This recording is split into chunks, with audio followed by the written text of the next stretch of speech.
नमस्कार, आपके साथ मैं हूं तेजस्वी चंडोक नैयर। सामाजिक कार्यकर्ता अन्ना हजारे जन लोकपाल की मांग को लेकर एक बार फिर बेमियादी अनशन पर बैठ गए हैं। इस बार अन्ना अपने गांव रालेगण सिद्धि में अनशन पर बैठे हैं। अनशन पर बैठने से पहले अन्ना ने गांव के यादव बाबा मंदिर में जाकर पूजा की। अन्ना के मुताबिक उनके पास कोई दूसरा विकल्प नहीं है, इसलिए वो अनशन कर रहे हैं। अन्ना हजारे ने कांग्रेस पर धोखा देने और जन लोकपाल के वादे से मुकरने का आरोप लगाया है। अन्ना के मुताबिक उन्होंने सोनिया के जन लोकपाल बिल लाने के वादे के बाद अपना अनशन खत्म किया था, लेकिन यूपीए सरकार ने उनके साथ और जनता के साथ धोखा किया है। अन्ना के मुताबिक 2 साल बीत जाने के बाद भी सरकार ने अपने वादे पर अमल नहीं किया। उन्होंने कहा कि हाल में हुए विधानसभा चुनावों में लोगों ने कांग्रेस को करारा जवाब दिया है। अन्ना ने कहा कि जब तक संसद में उनका जन लोकपाल अध्यादेश पारित नहीं हो जाता, तब तक वो अनशन पर बैठे रहेंगे।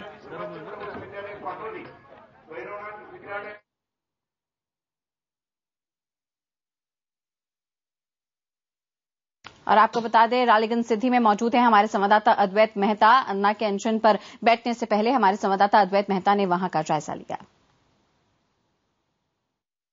अन्ना हजारे का अनशन शुरू होने जा रहा है। इस बार अन्ना ने कहा है कि जब तक जन लोकपाल बिल मंजूर नहीं होता तब तक वो उपोषण पे बने रहेंगे।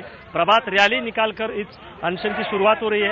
हम देख रहे हैं कि रालेगण सिद्धि का ये चौक है, जहां पे खुद अन्ना हजारे भी इसमें शामिल हुए हैं। तिरंगा झंडा लहराते हुए अन्ना हजारे निकल पड़े हैं इस निर्णायक आंदोलन के लिए। प्रभात फेरी है जिसमें रालेगण के जो लोग हैं, युवा लोग हैं, जो स्कूली बच्चे हैं, वो भी शामिल है। युवा वर्ग यहाँ देखने को मिल रहा है।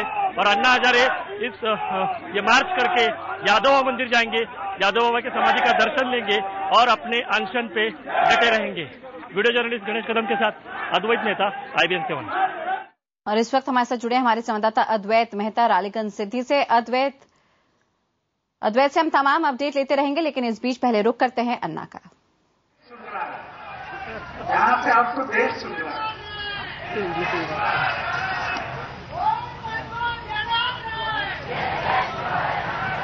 हिंदी में बात कर रहे हैं।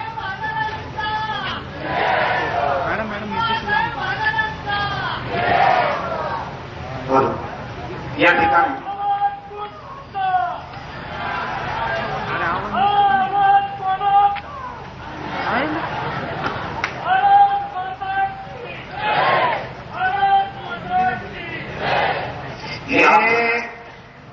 डोळ्याने अपंग आहे, त्यांना दिसत नाही, बारामतीहून आलेले आहेत। हॅलो, आणि ते माझ्याबरोबर नाही झालं म्हटलं अण्णांचं भाषण सांगा संपलं, बसली ते ना आम्ही त्यांना दिसत असून ते आंधळे डोळस गेले, उलट चित्र आहे म्हणून आम्हाला डोळस पण आहे। आताच अण्णांनी ज्यांचा उल्लेख केला ते नामदेव अप्पा करांडे। हाँ ठीक है ओके, हो ठीक है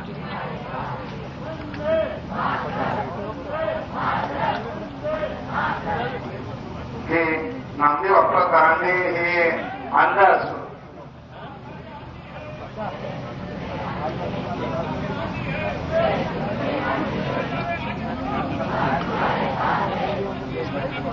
हिंदीला पाहिजे, हिंदीला IBN 7।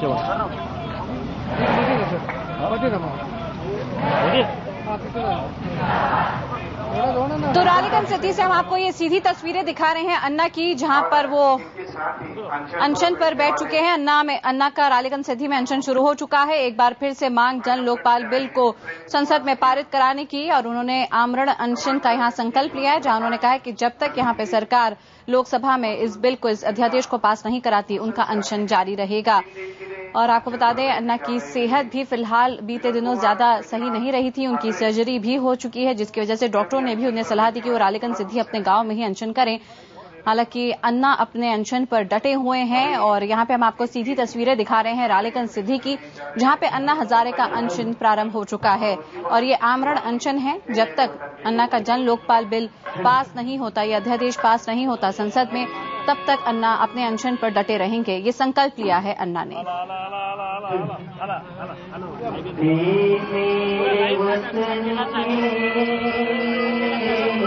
तो जन लोकपाल बिल की एक बार फिर से यहाँ पे मांग उठाते हुए अन्ना हजारे और अनशन के पहले अन्ना हजारे ने कहा था कि यूपीए की सरकार ने उनके साथ धोखा किया है। 2 साल पहले जो वादा किया गया था उनका अनशन खत्म कराने के लिए, वो वादा 2 साल बाद भी पूरा नहीं, अधूरा है, जिसकी वजह से एक बार फिर वो आमरण अनशन पर बैठे हैं जन लोकपाल बिल के लिए।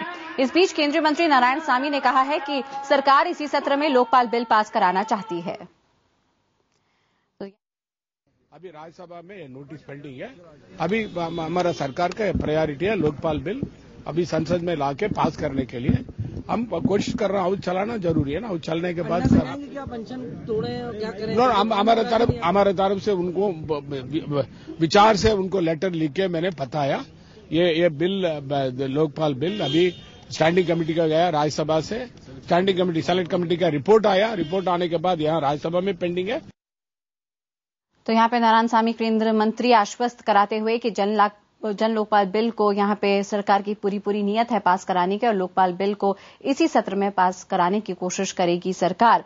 और वहीं पर अन्ना हजारे अपनी मांग पर डटे हुए, जहां पर हम आपको ये तस्वीरें दिखा रहे हैं रालेगंज सिद्धि की, जहां अन्ना का अनशन शुरू हो चुका है और अन्ना की यही मांग कि लोकपाल बिल, जन लोकपाल बिल जल्द से जल्द पास कराए केंद्र की सरकार। हालांकि अन्ना कहते हैं कि वो आहत हैं इस बात से कि उनसे जो वादा किया गया था वो पूरा अब तक नहीं किया गया।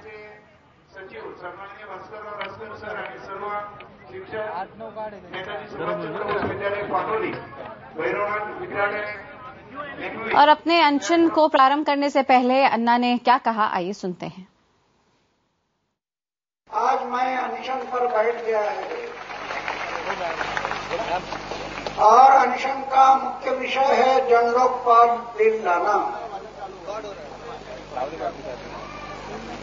जन लोकपाल की लड़ाई 2 साल से चल रही है। 16 अगस्त 2011 दिल्ली के रामलीला मैदान पर मैं अनशन के लिए बैठा था। तो हम आपको यहाँ पे सुना रहे थे कि अन्ना हजारे ने अपने अनशन से पहले क्या कहा। यहाँ पे उन्होंने कहा कि ये अनशन की लड़ाई है जन लोकपाल बिल के लिए। जो विषय है इस आमरण अनशन का वो जन लोकपाल बिल है। अन्ना हजारे इस बात से आहत हैं कि 2 साल पहले उनसे जो वादा किया गया वो अब तक पूरा नहीं किया गया है। इससे पहले भी लगातार बीते दिनों अन्ना हजारे के बयान आते रहे हैं उनके अनशन को लेकर, जहां पर विधानसभा चुनावों के बाद अन्ना हजारे ने यह भी कहा क्योंकि कांग्रेस शासित सरकार ने यहाँ पे जन लोकपाल बिल को पास नहीं कराया, इसलिए विधानसभा चुनावों में यह हार है कांग्रेस की। उन्होंने कहा मेरा वादा भी पूरा नहीं किया 2 साल पहले जो किया गया था जब मैंने अपना अनशन तोड़ा, और इसलिए आज एक बार फिर मैं अनशन पर बैठ रहा हूं जन लोकपाल बिल पास कराने के लिए। और इस वक्त हमारे साथ जुड़ चुके हैं हमारे संवाददाता अद्वैत सीधे रालेगंज सिद्धि से। अद्वैत, इस वक्त वहां की क्या तस्वीर आप हमें दिखा सकते हैं? देखिए, अन्ना हजारे ने एक बार फिर सरकार को विनती की है। अन्ना ने ये कहा है कि मुझे भाजपा या कांग्रेस से लेना देना नहीं है, ये जनता की मांग है। ये जो 4 राज्यों के निकाल आए हुए हैं उसमें कांग्रेस को बहुत बड़ी हार मिली है, तो उन्होंने विनती की है कि कांग्रेस अब सबक सीख ले और लोकपाल बिल मंजूर करे। उन्होंने बीजेपी को भी निशाना साधा है। उन्होंने कहा है कांग्रेस हो बीजेपी हो दोनों नहीं चाहते कि भ्रष्टाचार खत्म हो, इसलिए अन्ना हजारे ने ये कहा है कि तुम ये बिल लाओ, जनता को आपने वचन दिया हुआ है। अन्ना ने यह भी कहा है कि उनको जो जानकारी मिली है कि नारायणसामी जो पीएमओ के मंत्री है उन्होंने ऐसा कहा है कि हम इसी शीतकालीन अधिवेशन में बिल लाएंगे। तो अन्ना ने यह भी कहा है कि अगर नारायणसामी ने ये कहा है तो मैं उनका अभिनंदन करता हूं। तो कहीं ना कहीं अब यहाँ पे ऐसा लग रहा है कि अन्ना के अनशन के बाद और जो दिल्ली में करारी हार मिली है कांग्रेस को, शायद लोकपाल बिल आने की शुरुआत हो चुकी है। दिल्ली में गहमागहमी हो चुकी है, जिसके रालेगंज में भी संकेत मिल रहे हैं। तो शायद ऐसा लग रहा है कि अन्ना हजारे ने जो ऐलान किया है कि मैं मरते दम तक अनशन को बैठूंगा, मैं कोई चर्चा नहीं करूंगा, तो ऐसा लग रहा है कि सरकार की ओर से कुछ न कुछ पहल हो जाएगी। हालांकि अन्ना ने कहा है कि यहाँ पे अगर कोई मिलने आता है तो मैं उनको स्टेज पे नहीं बैठने दूंगा, आगे आके पब्लिक में बैठो। लेकिन यहाँ पे माहौल जो है ऐसा लग रहा है कि कुछ तो संकेत मिल रहे हैं कि संसद में इसी शीतकालीन अधिवेशन में लोकपाल बिल को पारित किया जाए, जिसका जिक्र अन्ना ने भी अपने भाषण में किया है।